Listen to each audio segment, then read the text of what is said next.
Mistakes வந்துங்க நமக்கு வந்து மிஸ்டேக்ஸ் கண்டிப்பா பண்ணிட்டே இருக்கணும். நான் அப்படிதான் சொல்லுவேன். மிஸ்டேக்ஸ் வந்து ரெகுலரா மிஸ்டேக்ஸ் இருக்கணும். ஆனா அதே மிஸ்டேக்கை தொடர்ந்து பண்ணக்கூடாது. புதுசு புதுசா நம்ம ஏதாவது ஒன்று செஞ்சோம்னா ஒரு மிஸ்டேக் வரதான் செய்யும். மிஸ்டேக்ஸே வந்த உடனே நம்ம விட்டுட்டு தொழிலை விட்டுட்டு ஓடி போயிடணும் அப்படிங்கிறது இல்லை. அதை சரி பண்ணணும். அடுத்த ஸ்டேஜுக்கு நம்ம போகும்போது அடுத்த ஒரு மிஸ்டேக் வரதான் செய்யும். இந்த லோக்கல் மார்க்கெட் தாண்டி அப்படி எக்ஸ்போர்ட் அப்படின்னு போறப்ப அந்த ஒரு தயக்கம் இருந்தது உங்களுக்கு இல்லையா? கண்டிப்பா இருந்ததுங்க.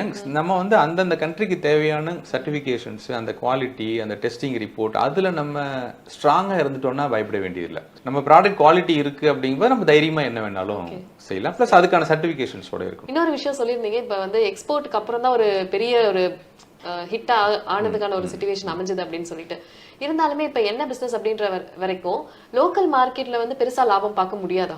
அதாவது லோக்கல் மார்க்கெட்ல நம்ம செக்கு எண்ணெயை பொறுத்த வரைக்கும் மக்களுக்கு சரியான இன்னும் விழிப்புணர்வு இல்லை. செக்கு எண்ணெய்ங்கிற பேர்ல சொல்லிட்டு நார்மலான ஆயில், கலப்பட எண்ணெய் எல்லாத்தையுமே வந்து செக்கு எண்ணெய்னு சொல்லிட்டு மார்க்கெட்ல எல்லாரும் நல்ல அட்வர்டைஸ்மெண்ட் பண்ணிட்டு இருக்கும்போது மக்களால கரெக்டா ஐடென்டிஃபை பண்ண முடியறதில்ல. நல்ல செக்கு எண்ணெய் இதுவா அப்படின்னு சொல்லி ஐடென்டிஃபை பண்ண முடியறதில்ல. அதனால அதுக்கான கஸ்டமர்ஸ் பேஸ் வந்து கொஞ்சம் கம்மியா இருக்கு. எந்த செக்கு எண்ணெய்காரங்களாலையும் பெருசா மீடியால வர முடியறதில்ல. ஸோ அதனால அந்த ஒரு கேப் இருந்துகிட்டே இருக்கிறதுனால லோக்கல் மார்க்கெட்ல பெருசா லாபம் பண்ண முடியல. எக்ஸ்போர்ட்ஸ்ல வந்து குவாலிட்டி தான் மெயினா திங்க் பண்றாங்க. அவங்க அதுக்கான பிரைஸ் டெஸ்டிங்லாம் எடுத்துட்டு அதுக்கான பிரைஸ் கொடுத்துவாங்க. அவங்க ரெடியா இருக்கிறதுனால எக்ஸ்போர்ட் மார்க்கெட் இது கொஞ்சம் நல்லா இருக்கு.